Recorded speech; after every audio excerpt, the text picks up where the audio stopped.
Hello, everybody, and welcome back to the Mock Report. We are in Week 10. We are plugging our way through the season. I'm Brandon, or ProStacks Brandon, as you'll find me on Draftkings, and this is my colleague. I'm Matt, or Mr. Six. Wow, what a boring week of games on the main slate. What, this week? Oh, yeah. This week's brutal. But you know what? It is rough. It could be a welcome surprise because the last two Bymageddon weeks have fucking murdered me. So maybe something that's last week was a lot like this week, though. The Cincinnati trap. It is a Cincinnati trap, and it's. It was. It is. It might be again. I might be playing the dentist again. Shit.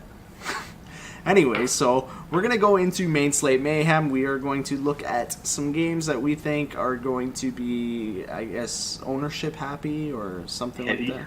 Yeah. Kind of what stands out to me right now, Houston and the Rams.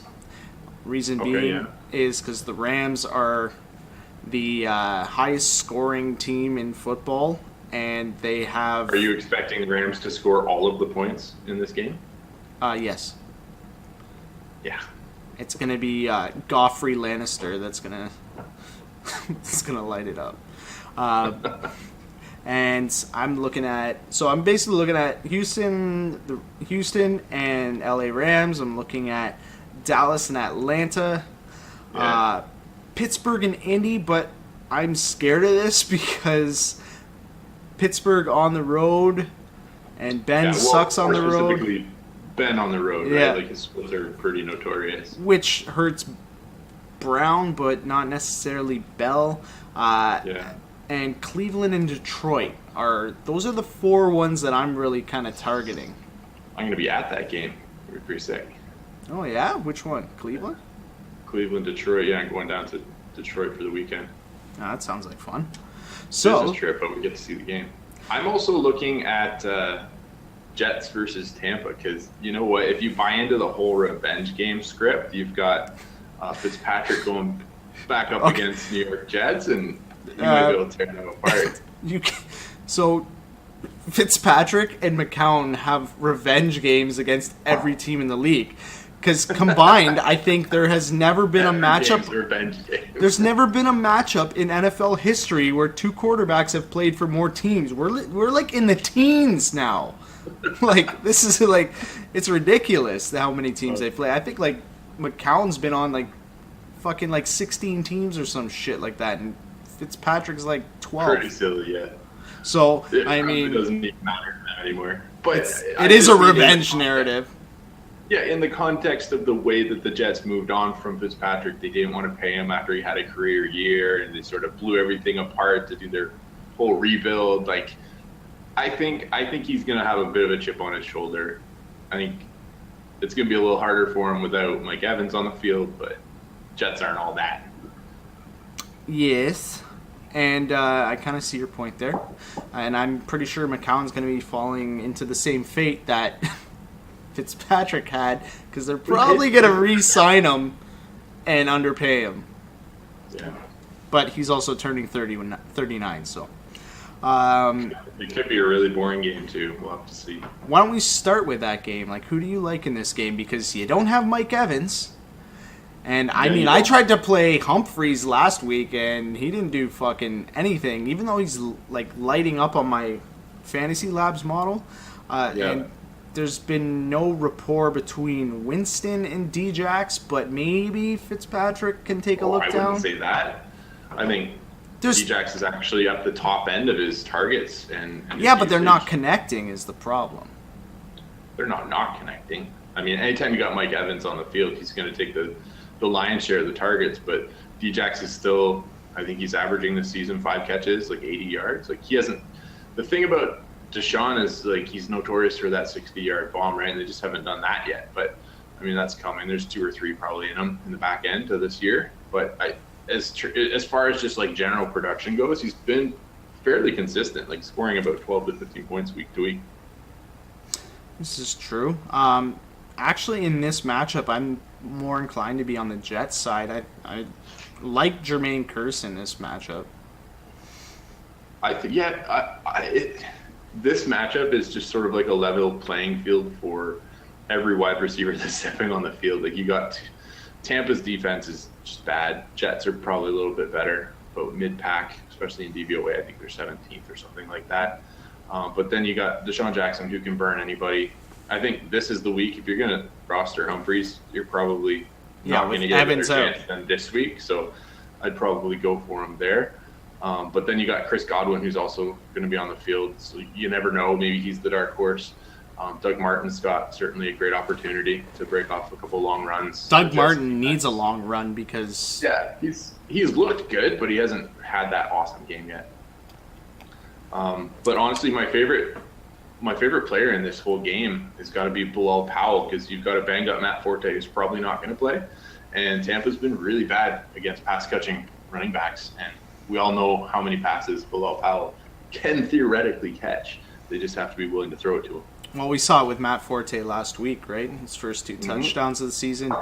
Nobody had him on the roster because they're all thinking, oh, Matt Forte washed up. I started him in a redraft.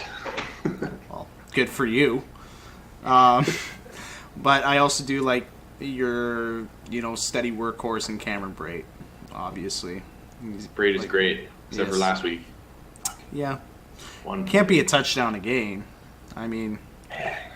this is the one time I'm like, Brate is great. All I need is the 10 points from him. Show up. All I need is a touchdown and a reception. Yeah.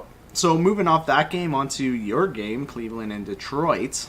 I like this game, and I think there's actually projected ownership puts a lot on Detroit. And yeah, especially after how they performed on Monday. And Stafford's been playing well all year, so I mean he's probably going to be one of your chalky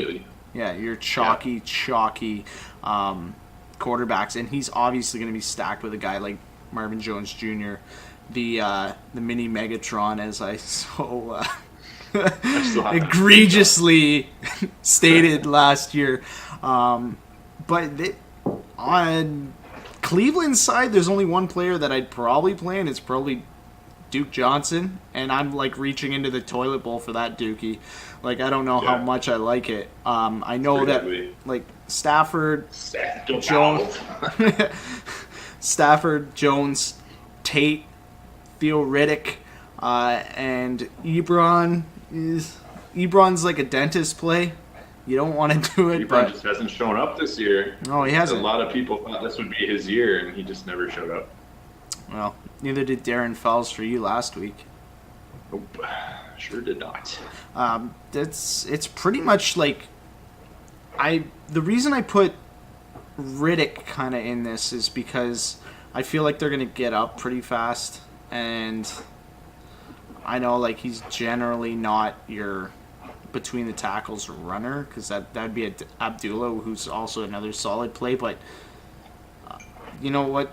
I feel like a strong breeze could blow Abdullah over. So I think that's true. That's aggressive. He's looked good this year. He has, but he hasn't broken off any tackles and gone for a run yet. So I'm more inclined to play somebody like Theo Riddick. Yeah, I think if the game remains competitive, Riddick's probably a good bet. But if it's out of reach, they're just going to turn to Abdullah. And he has, he's been one of the more elusive backs in the league actually this year. He just doesn't have those flashy plays yet, but he's been consistent, and they're just not scoring a lot of goal line touchdowns. So none of their backs are really getting those opportunities. It's funny because I'm like looking through my notes here, and it's like you can kind of tell by how we're breaking down these games. Like, it shouldn't even be called Week 10. It should be like just Week. Ugh. Yeah. I'm also interested in looking at New Orleans and Buffalo, just because I think I have them in my pivots. They're my pivots. Yeah, McCoy set up for a great week. Who knows how Kelvin Benjamin's gonna, influence this offense? So Buffalo hasn't had a wide receiver outside of Sammy Watkins, and we all know how he puts up points, twice a year when nobody rosters him. So basically, I guess, yeah.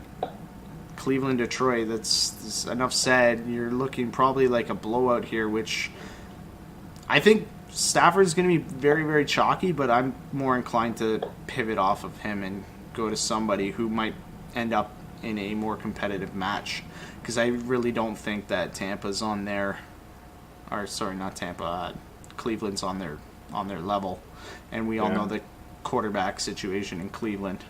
So for sure.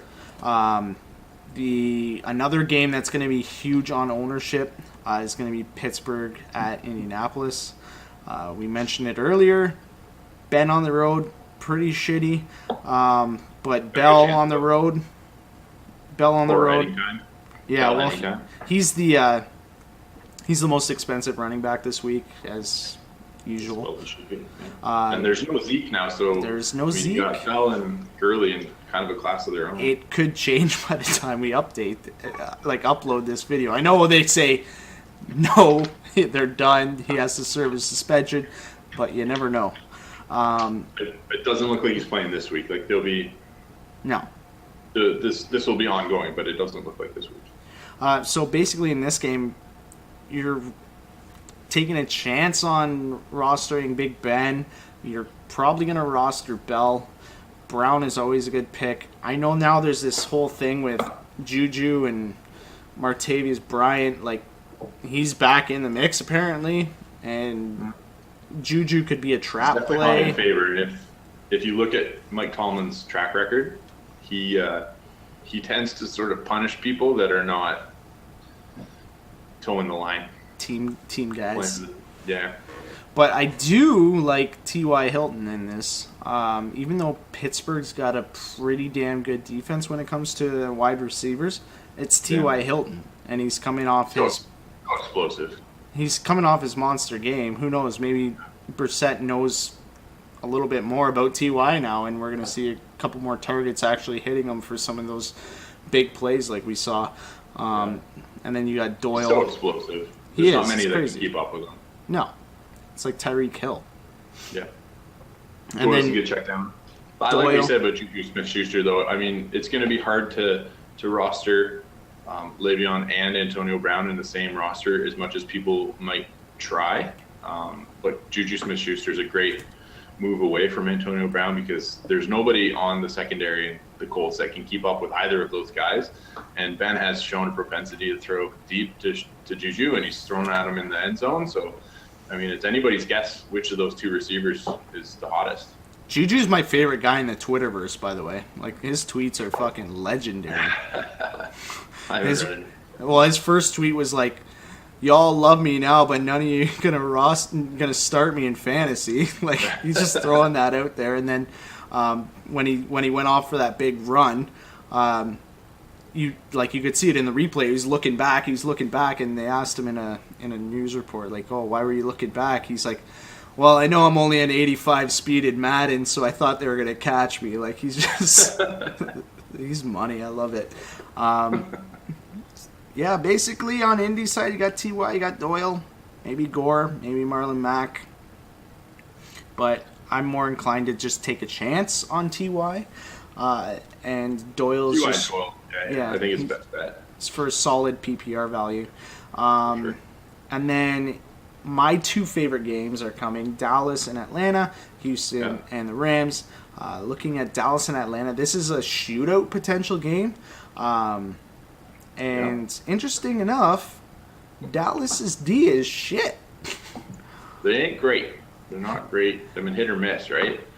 And anytime you're up against Julio Jones, do you really have that much of a shot if he's going to tear you apart? He's fared well against unless he drops a touchdown in the end zone. That could have won them the game. The guy. People have been ruthless about that. Yeah. They've been ruthless, but I'm sure he feels bad about it, and you never know, that might translate into a little bit more energy for this game. Yeah. I think they just have to feed him. Like, I don't know if he's more hurt than they're willing to let on, or what's really going on, if they're trying to convince themselves that by spreading the ball they have a greater chance at just feed the beast, man. Like, target him 12. I'm hoping they spread the ball in this game because I really like Mohamed Sanu. And I think he's got a ridiculous matchup this week. Like, last couple games, he's been good. So, yeah,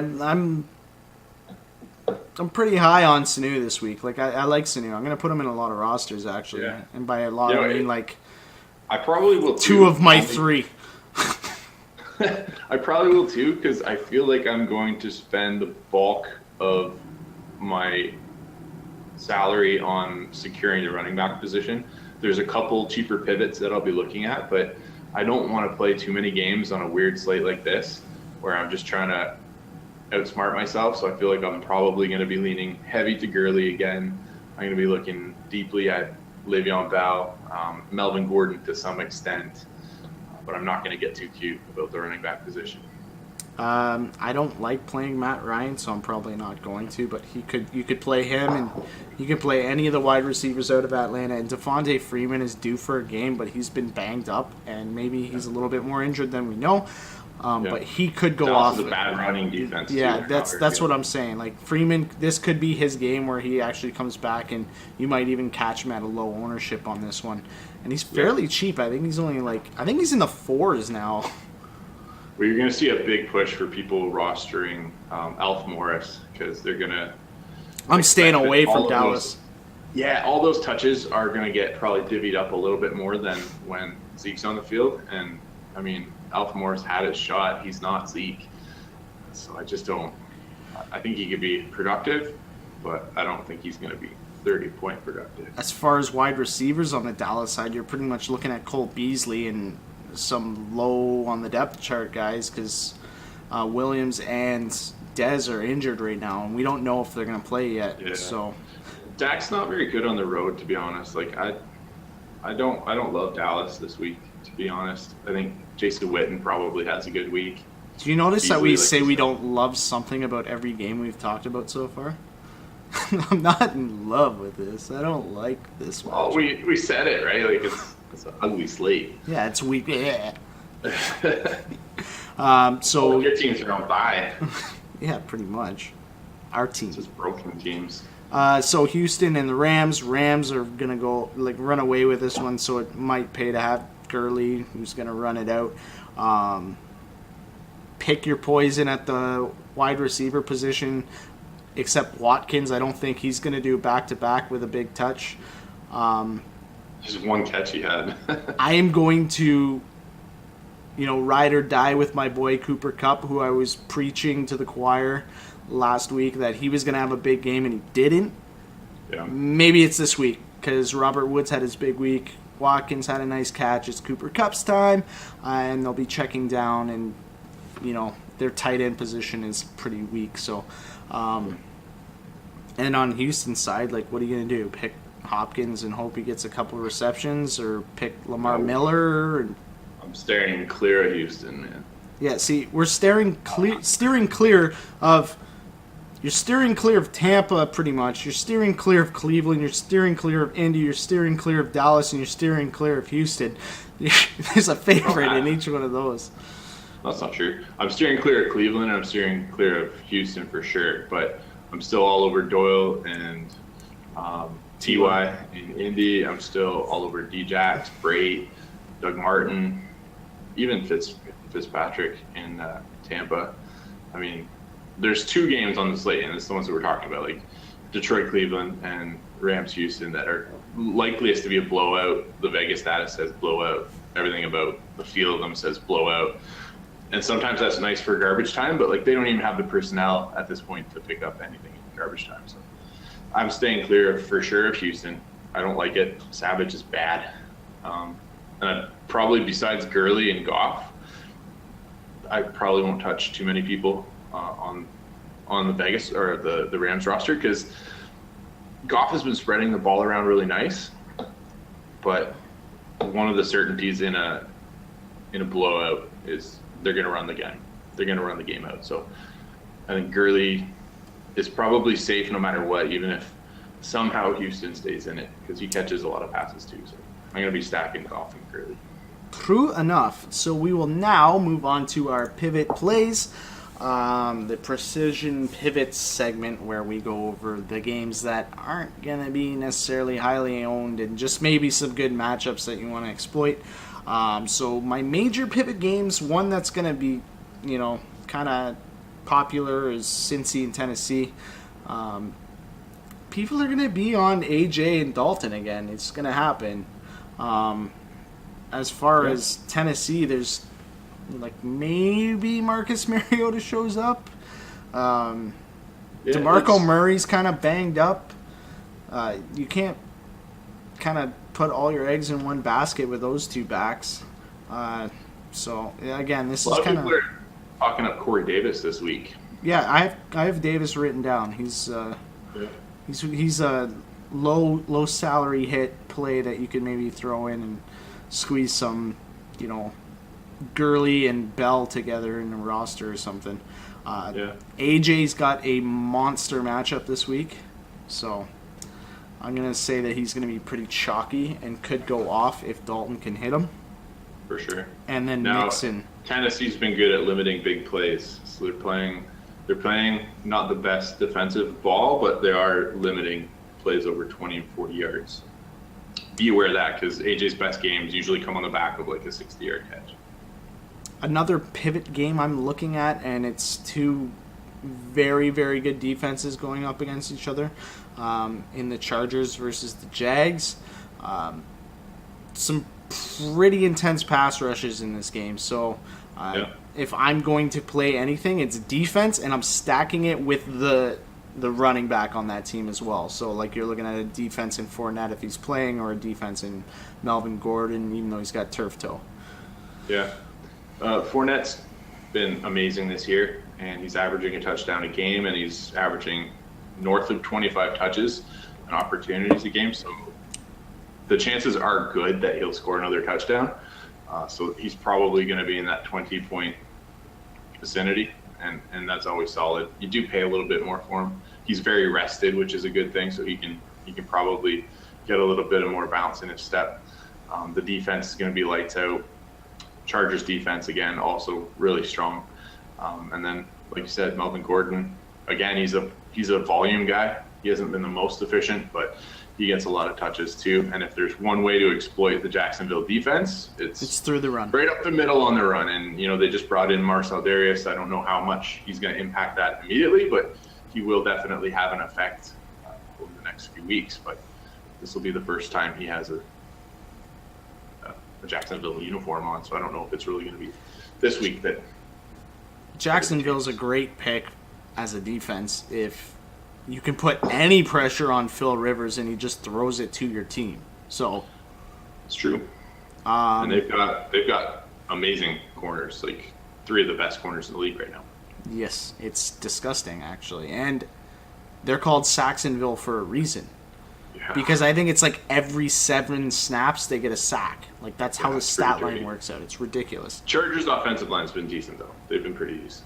They've been pretty good, and like on the defensive side again, like having Ingram and Bosa, like 2 absolutely crazy pass rush. Like, and Blake Bortles is Blake Bortles, so chances are he could throw a pick too. What do you think the over/under is on the total sacks in this game?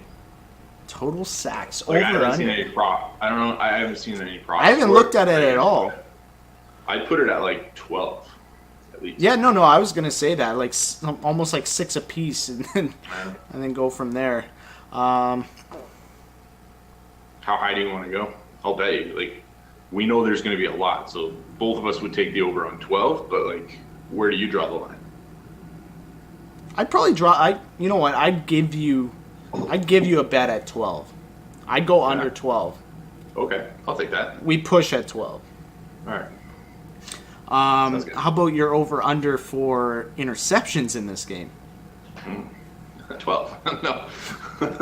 I think we're probably going to have 2 apiece, so 4. I was going to say 3, so we'll set the line. I'll go. Let's say 3.5. So you go 3. I'll go 4. Yeah, 3.5. Sounds good to me. We got 2 side bets on this. Write those down because I'm not fucking writing them down. All right. Moving on to another pivot game, the Giants versus San Fran. And if you're gonna play Eli in any match, you're gonna play him in this. Like, I don't know. I'm seeing a lot of hype on Orleans Darkwa, so I don't know. I don't like this game, but you can pivot someplace. And you're going to play a tight end in this game if you're going to play anything. And it's going to be Evan Ingram. And he's been pretty damn good all year. So if you're going to target anyone from this game, you're going to target him. Yeah. Yeah, Kittle's out. Kittle's been getting a lot injured. of volume, which is good. And as far as like Darkwa or Shane Vereen or Gallman goes, I mean, anytime you're up against the worst rushing defense in the league, or one of the worst rushing defenses in the league, it becomes a target. One of those guys is going to have to get 1 or 2 touchdowns or break off a long run because none of them get really enough work to make it valuable. If the Giants do get up in this game, then Darkwa might run it out. But both of these teams aren't playing well enough to really say it's going to be a runaway. So I don't know.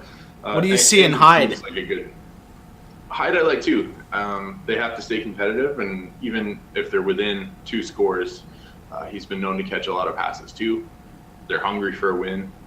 I'd probably be more inclined to roster some 49ers versus Giants, only because there's so much talk that the Giants have quit on McAdoo and that they've quit on the season, that there's disgruntled players in the locker room, that it's just becoming a very poisonous environment. And anytime that happens, people are not giving their energy. They're not giving their full effort. So you could see a very, very lackadaisical Giants team out there this weekend. And then our favorite pivot matchup, that borderline main slate for me would be New Orleans, Buffalo. Again, you have 2 very decent defenses. Like, I'm not saying like really, really good defenses. I mean, the Saints have been pretty damn good, and the Bills are pretty good. But if there's anywhere to attack the Bills, it's through the air. And you have, well, it is. I don't know because I mean you've got EJ Gaines that's probably coming back this week, and you've got Tre'Davious White, who's actually, even though he's in his rookie year, he's PFF's I think 13th ranked cornerback. So they were exploited by AJ Green, but for the most part, they've held a lot of wide receivers to their minimum. Regardless, we do have the top 2 running backs this year in fantasy, in Alvin Kamara and Mark Ingram. So the top 2 running backs in fantasy? I'm pretty sure. No. Maybe, sorry, there's a stat that I can't even recall. They're top in something. They're like very, very high up there. Maybe in the last couple weeks. Okay. I don't know. I don't remember. They're not. very good, and I'm going to be all over Kamara this week. Yeah, and again, like I don't even think it's game flow dependent. A lot of people would say Kamara would play if they're playing catch up, hurry up, but he's proven that he should just be on the field, and he does a lot with his touches. It'll be an interesting game to watch. I mean, Brees is fairly decent on the road. It's going to be cold though, so this is why it could drop below. Like, it could be about below, 20, which means that you're going to be looking at more run game versus more throws.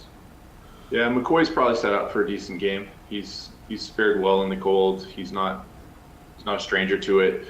Orleans' defense hasn't been amazing versus running backs, and even worse against pass-catching running backs. So if you're looking for a pivot off of Le'Veon or Gurley, I'd definitely pick up McCoy for this game. I think they're going to stay competitive, at least for most of it. And he's actually due for some positive regression towards his touchdown totals of last year, because he's keeping up with every other stat except his touchdowns, and it's not really for any lack of attempts within the red zone. It's just sort of he either gets vultured or it just doesn't pan out. But I think he's probably got 2 touchdown upside in this game.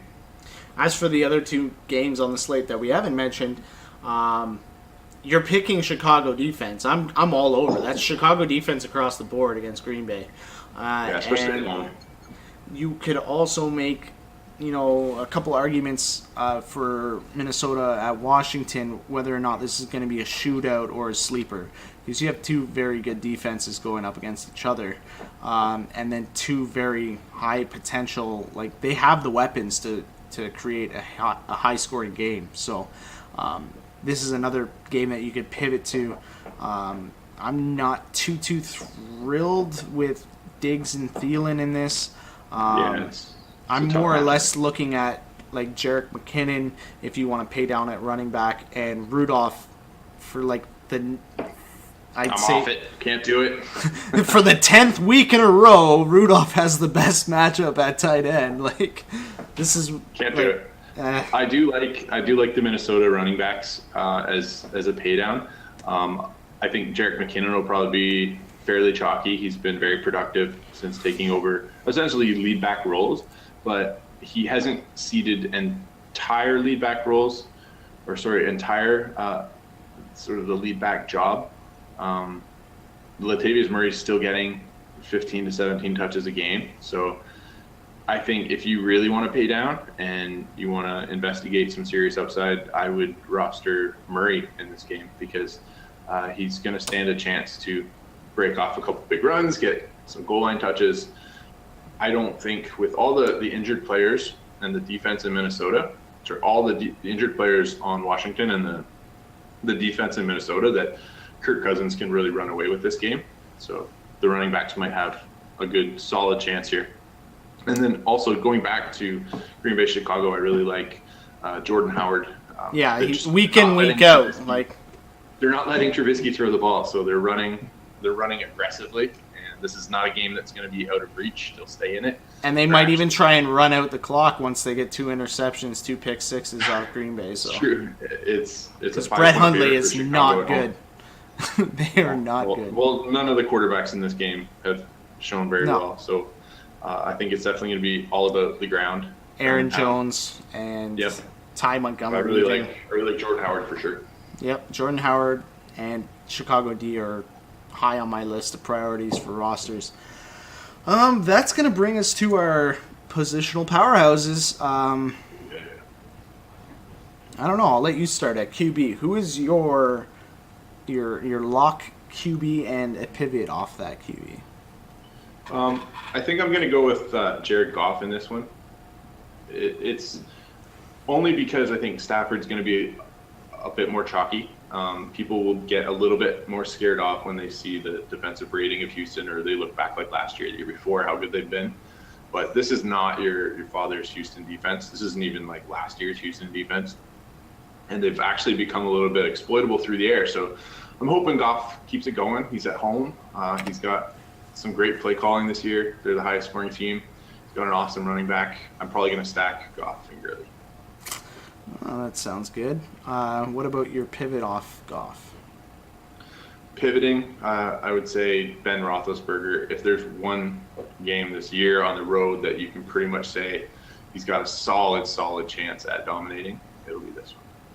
And it's a dome game too, so it sort of mitigates his badness on the road when he plays in a dome.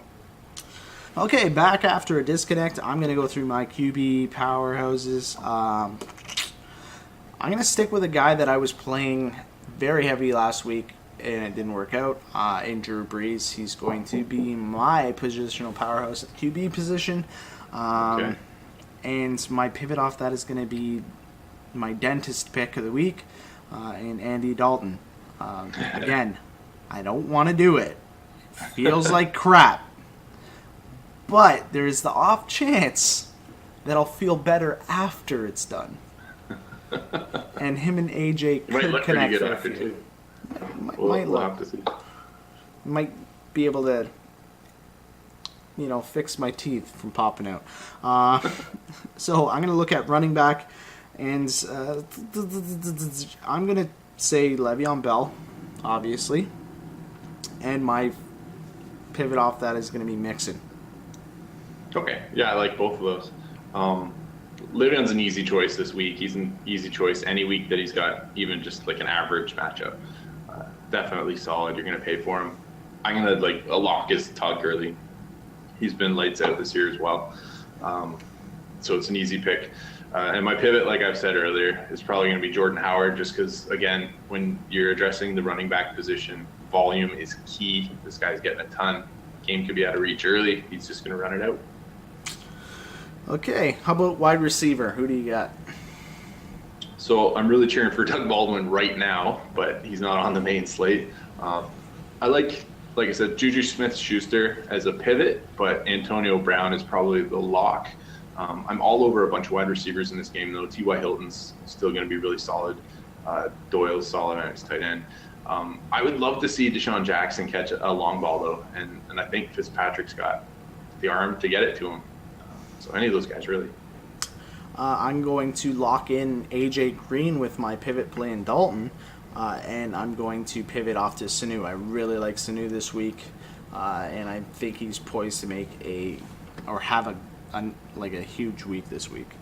Nice. As at the tight end position, I'm going to take advantage of the Jets in Tampa Bay and say ASJ can come and have a game.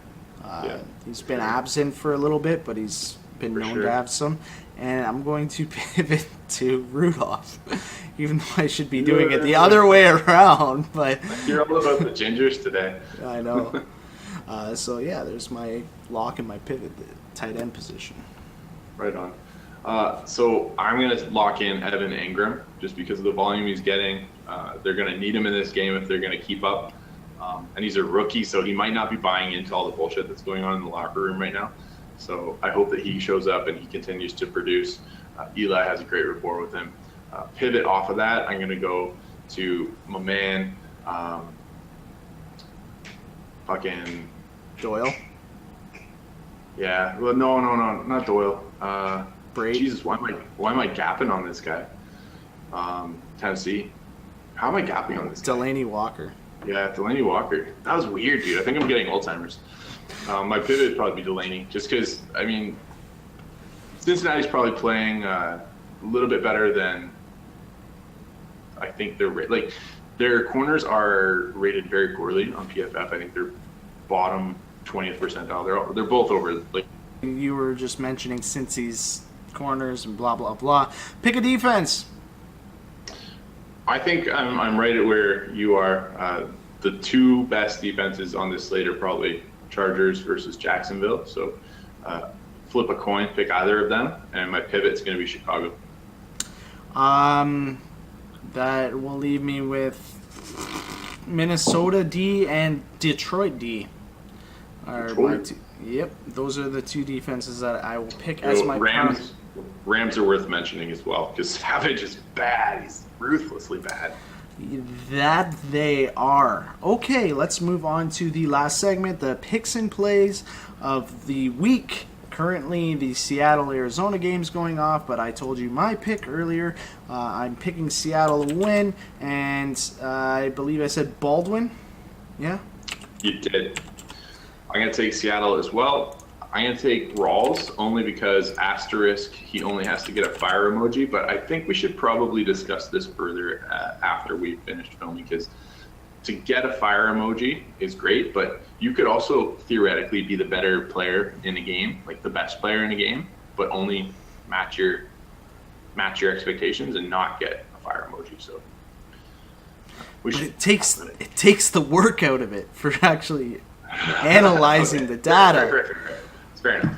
Okay, New Orleans, Buffalo. I am going to take New Orleans, and I'm going to take Alvin Kamara to follow up with another big game. Okay, I'm gonna flip this on you. I'm gonna take Buffalo for the win. I think it'll be a close game. I think both teams will be productive, but I'm gonna take Buffalo at home. They've been rock solid. It could come on the back of a turnover or a pick six or something like that. And Shady McCoy gonna be the hero. All right. I like that pick as well, too. I was kind of waffling between those two, but I went with Kamara. So, Green Bay, Chicago.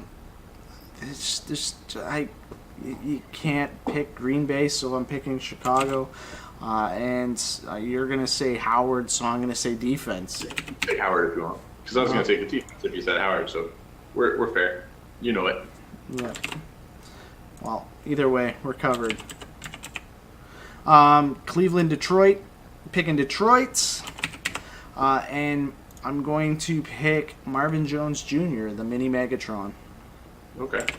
I'm also going to take Detroit, and I'll take Matt Stafford in this one just because I think he's going to be productive all around. He got me the fire emoji this week, so. Nice. Pittsburgh, Indy. Picking Pittsburgh. And I'm going to say Lev Bell.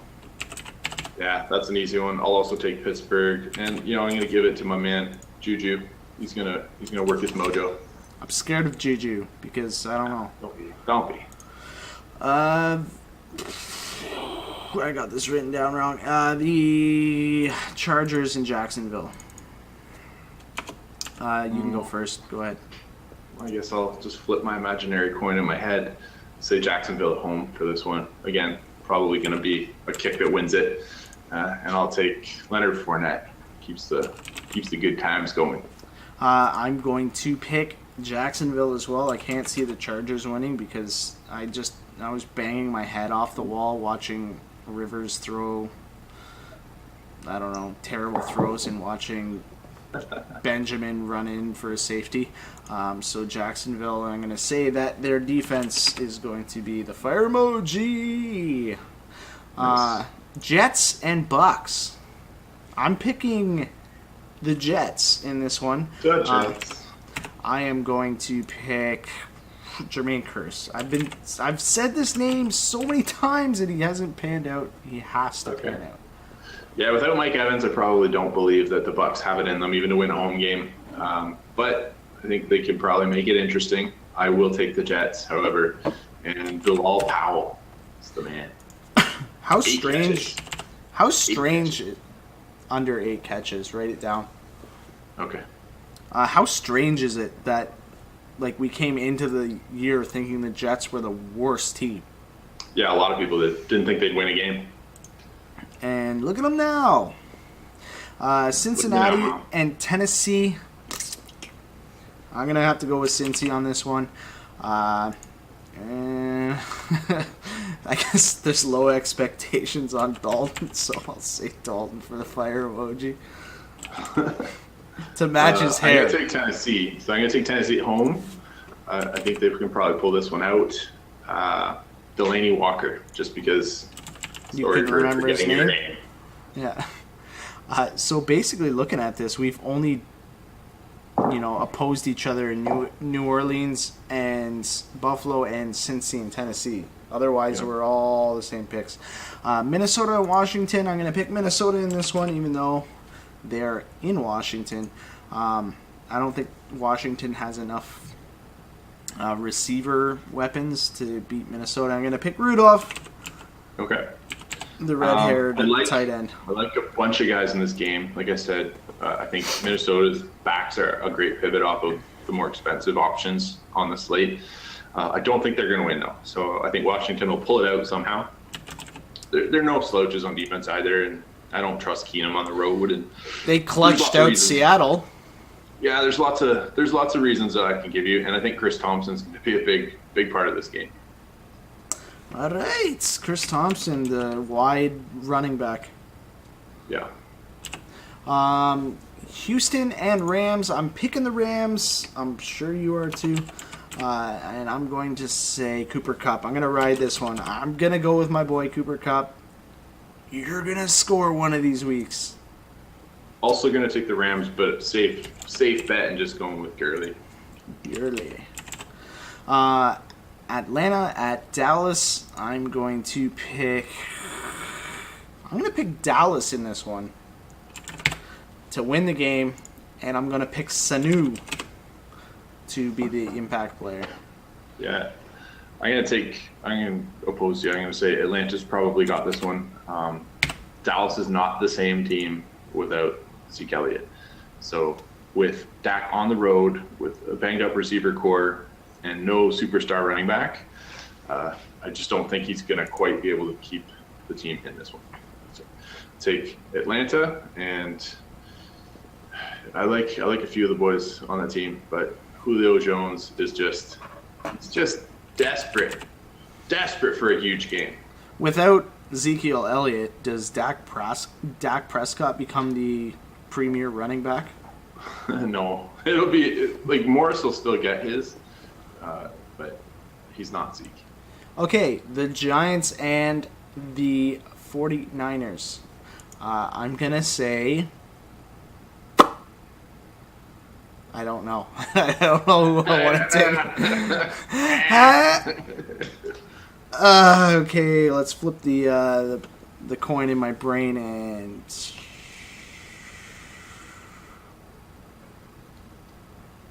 San Fran. Ah, boy. San Fran, and for my play, God, I'm just gonna go with Hyde. Okay, so you stole both my picks, but I still will take San Fran. Do you know if Rogers Cromartie is still, or Janoris? He was in last week. Sorry, I meant Janoris Jenkins. If he's still suspended, I think it's just one game. Yeah, probably not. I love the way they're throwing at Marquise Goodwin. Maybe he can be here. Good. Otherwise, right. Ingram, but I'll go with Goodwin. To the off-slate games, New England and Denver. Denver just got torched by Philly. I'm picking New England. They have too much firepower. And I'm going to pick Burkhead. Okay. I kind of respect that in a way. Also New England, but Gronk smash.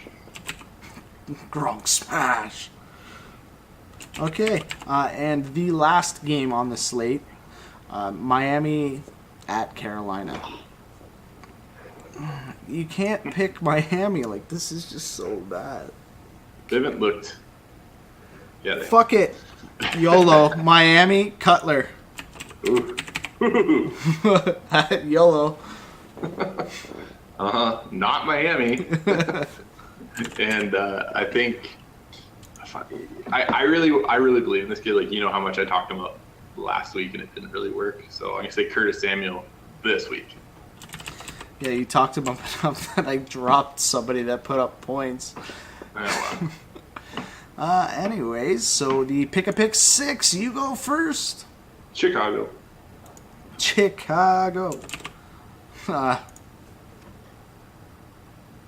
Jags. Okay. Jacksonville Jaguars. That does it for the show this week.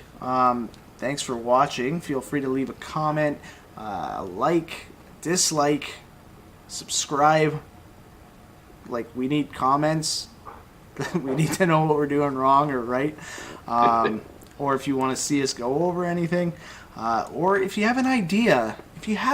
For what we need to do for our side bets as the challenge. Or if you want to tell us how shit we are. Like, yeah. Haters hate, but be nice.